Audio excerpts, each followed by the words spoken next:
Okay, this video is to show you the new Google Nexus 7 running a CFD solver to solve a simple heat conduction problem. So let's first take a look at the problem. This is a diagram, as you can see on the paper here. We have Dirichlet conditions set onto the flat plate. So for my non-engineering friends, if you're actually watching this on my internet, what this translates into is that the bottom edge here is heated to a constant 100 degrees Celsius, and the two sides are at 50 degrees, and the top edge here is at 30 degrees. And what we are trying to solve for is the temperature distribution within the flat plate. So to do this, I and my good friend Antonio have written a MATLAB code using the Line-Gauss-Seidel numerical scheme with relaxation parameter. So using this code, we can try to run it on the Nexus 7 and see what happens. Now there isn't a MATLAB application on Android, but there is something else called ADDI, as you can see right here, which is basically a simplified version of MATLAB. So it will have to do for now. This is the application. So let's first open up our code, open the M file, name that heat transfer.m. Okay. Oops. What did I do? Okay. Let's minimize the keyboard so you can have a look at the code. And as you can see here, the top section is basically the geometry and boundary definitions. And then in the beginning of the code, we have the initialization of the temperature field, and then we have the bulk of the code, which is again the Line-Gauss-Seidel numerical scheme using the Thomas algorithm as well. So let's try to give this a run and see what happens. Save and run. So as you can see here, it's beginning the iteration process to reach the steady state solution. And we have specified in the code that the residual temperature has to get below 1/1000th of a temperature, or 1/1000th of a degree, I mean. So what this means is that the temperature change within each iteration for the whole flat plate must be less than 1/1000th of a degree. So this might take a while. While that is iterating, let me go back to the diagram here and quickly explain that the way that the code is written, it's the geometry, or should I say the orientation of the flat plate is in such a way that it's rotated 90 degrees clockwise. So the bottom edge here, you see in the solution, is actually on the left side, and the left edge here is on the top, and so forth. You'll get an idea when you have a look at the solution later. So let's take a look. We're almost at the 60th iteration. So you can see the residual is dropping really quickly. So it's now at 400ths of a degree.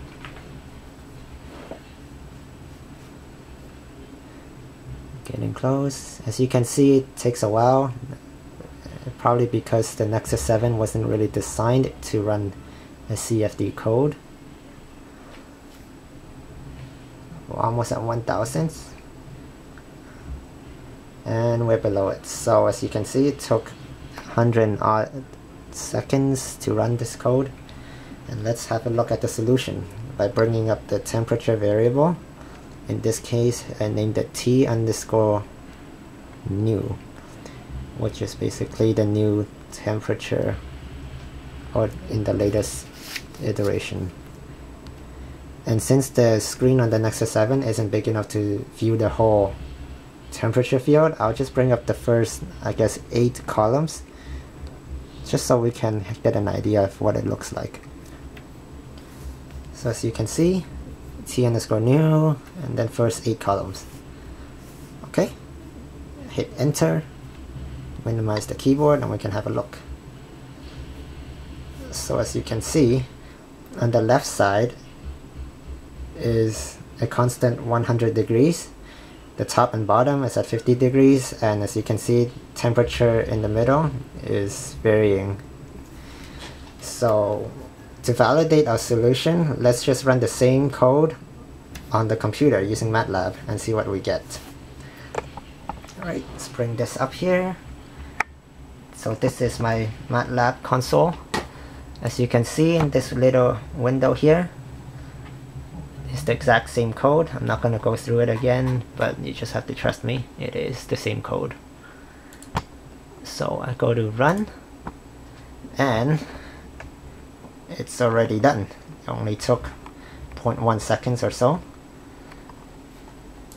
And conveniently in MATLAB, we can also bring up the temperature variable by just double clicking on it. And here we are, we got the temperature field. So let's just compare the first 8 columns. As you can see, on the left side we have 100 degrees, top and bottom is at 50 degrees Celsius. And let's just for now compare, I guess, the first interior node here at the top left corner. So the temperature reading here is 74.8 degrees Celsius. And let's compare that with what we have here on the Nexus 7. Okay. So as you can see, the first interior node that at the top left corner is 74.8 degrees, which matches MATLAB exactly. And just for comparison's sake, let's look at the 8th column. We have 50, 53, and 57. So let's look at MATLAB. Here we have the 8th column, 50, 53, and 57 degrees. And just for comparison's sake, let's look at the other end of the flat plate here. So we have, I guess the top right interior node is at 40.0 degrees. And let's just compare that on the Nexus 7, see what happens. Alright, so I want to bring up the temperature variable again. And we want the, I guess, the last interior column, which is the 40th column. So 40, or we can bring up the last 8 and we'll compare it like so. Okay, 34th to 41st column, enter.